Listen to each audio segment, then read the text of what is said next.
Bismillahirrahmanirrahim. Assalamualaikum warahmatullahi wabarakatuh. Perkenalkan, saya Gede Bagus Keli Radian, mahasiswa kepanitiaan klinik di bagian ilmu kesehatan anak FK Unisula. Pada kesempatan hari ini saya akan memberikan penyuluhan mengenai waspada cacingan pada anak.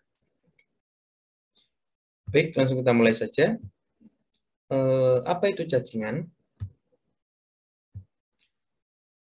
Cacingan merupakan penyakit infeksi yang disebabkan oleh cacing, yang dapat menimbulkan gejala dan sakit.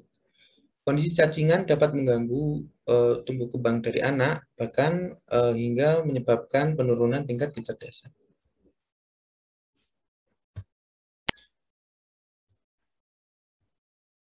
Kemudian cacing-cacing yang biasanya menyerang pada anak, yang pertama biasanya adalah ada Ascaris lumbricoides atau yang sering kita kenal yaitu cacing gelang, di mana cacing ini biasanya menempati pada daerah saluran pencernaan pada bagian usus besar.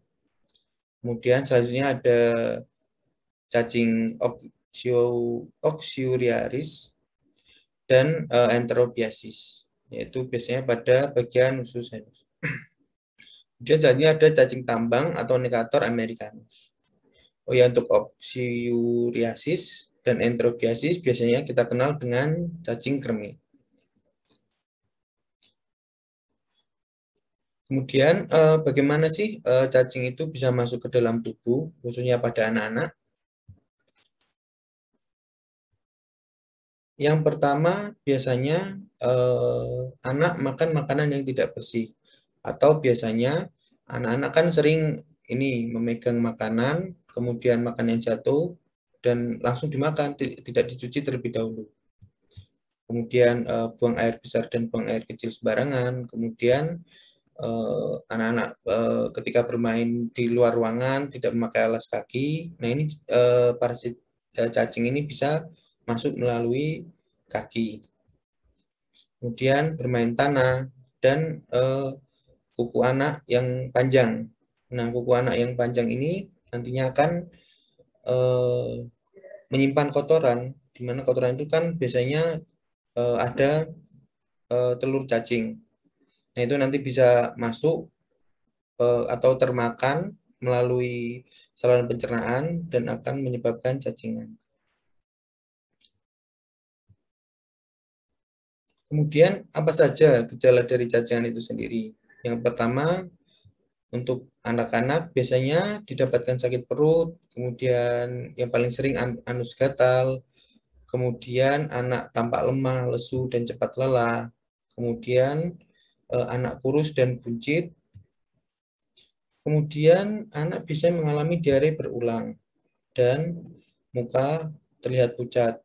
Ya, karena sebagian besar nutrisi-nutrisi yang dikonsumsi oleh anak biasanya terserap atau disedot istilahnya oleh cacing-cacing yang telah menempati pada saluran pencernaan Bapak Ibu sekalian, anak Bapak Ibu sekalian. Kemudian apa sih yang akan terjadi jika anak itu mengalami cacingan? Yang pertama akan mengalami penurunan daya tahan tubuh. Kemudian kurang darah atau yang disebut dengan anemia. Kemudian ada kurangnya gizi atau nafsu makan turun. Kemudian yang akan menyebabkan tingkat kecerdasan menurun.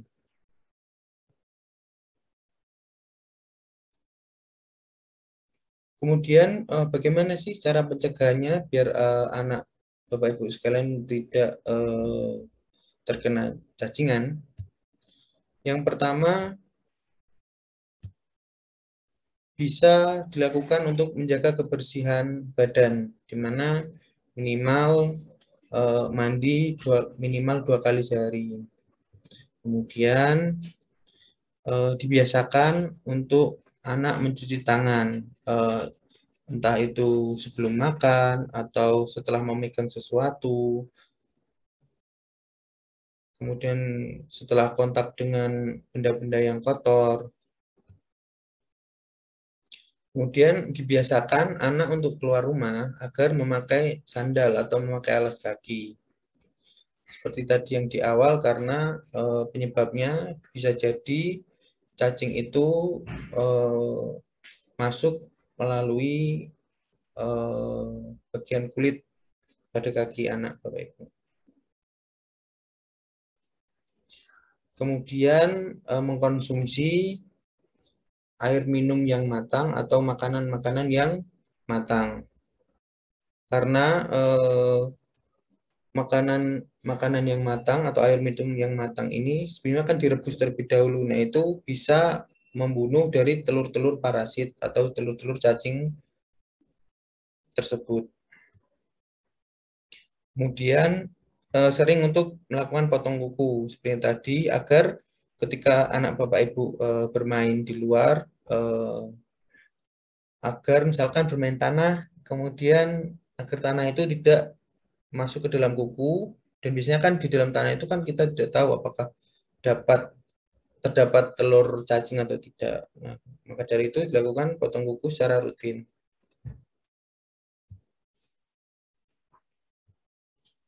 Kemudian pemeriksaan dari anak yang diduga mengalami cacingan, biasanya pada fasilitas kesehatan akan dilakukan pemeriksaan feses rutin, di mana ini hanya bisa dilakukan di laboratorium.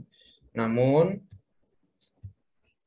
eh, Bapak Ibu sekalian dapat melakukan pengobatan secara rutin, yaitu 6 bulan sekali.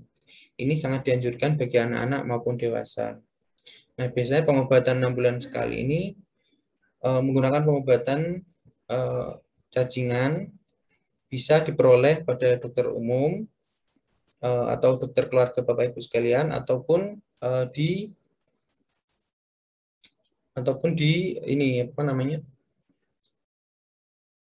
di apotek-apotek terdekat, karena di situ juga banyak yang menjual obat-obat cacing dan cara penggunaannya, baik untuk dewasa maupun anak-anak. Nah, berikut adalah contoh obat-obat cacing. Yang pertama ada penantel pamuat, albendazol, dan mebendazol. Untuk yang dijual di pasaran biasanya sudah menggunakan kombinasi.